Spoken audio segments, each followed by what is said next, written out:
And that is how my husband and I were able to pay off $5,853.93. Hey everyone, and welcome back to the Fortitude Fix. I hope you're well. My name is Deshauna, and I make lifestyle videos here on this channel pertaining to my journey as a wife. In this video, I'm going to be explaining to you how my husband and I paid off over $5,000 in debt in less than 3 months. If you're interested to hear how my husband and I did that, stay tuned. I do want to start this video off by saying, yes, we are a married couple with 2 full-time incomes in the home, but everything I say is doable for you, whether you are married, unmarried, single, whether there's one or more incomes coming in, you can do it too. The first way that my husband and I were able to pay off this large amount in such a short period of time is because we decided to prioritize paying off our debt. We decided that as a couple, we wanted to pay off our debts as we were in the beginning stages of our marriage so that we can then live life debt-free for the remainder. We said that this was a goal for us, and so we put certain things into place in order to make it happen.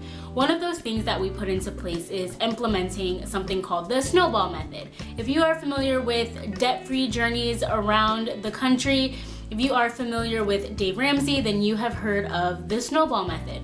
My husband and I do not follow his entire Financial Peace University outline, but we do kind of adopt some of his principles. So what we did was we looked at all of our debt and we put them in line order from the smallest debt to the largest debt. We started with the smallest debt and we paid that one off. We attacked that one first, while we were paying off the minimum payments on everything else.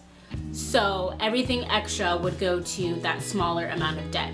It got paid off very, very quickly. Then we moved to that next piece of debt. Since we did not have the first piece of debt anymore, we took that payment and rolled it over to the new debt that we were attacking. The second thing that my husband and I did to pay off this large amount of debt is that we budget.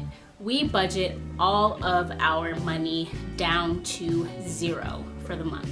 So we stick to our budget and it allows us to see exactly what we can live off of and what is the extra that can go to our debt snowball.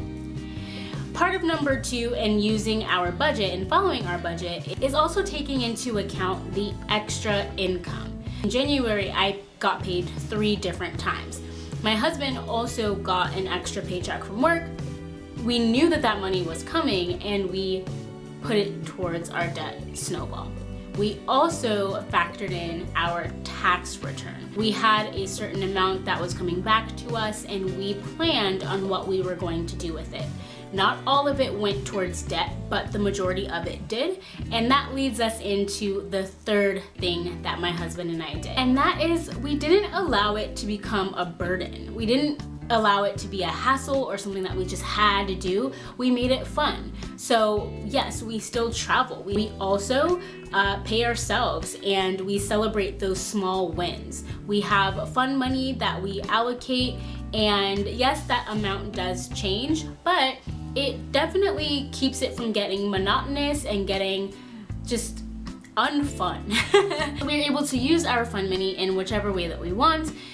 For me, there's something about a good, nice cup of coffee on Friday, and so I will treat myself to a nearby cafe for breakfast, and I use my fun money. I celebrate the wins and just feeling really good going into the weekend after a long work week. So we don't allow it to become a hassle. It's fun for us because we've made it a priority and a goal for us, and we're pretty far along in our debt snowball. We only have a little bit of consumer debt left, and then yes, we do indeed have our student loans, but thank God those are not as high as they could be because there was a lot of provision for the both of us in our lives and in our past when it came to education. And so that is how my husband and I were able to pay off a whopping $5,853.93. I hope these tips were helpful for you and that you were able to implement them in your own life. As you all know, I am here every single Thursday, and for the month of April, I am dedicating a video on Thursday for Financial Literacy Month.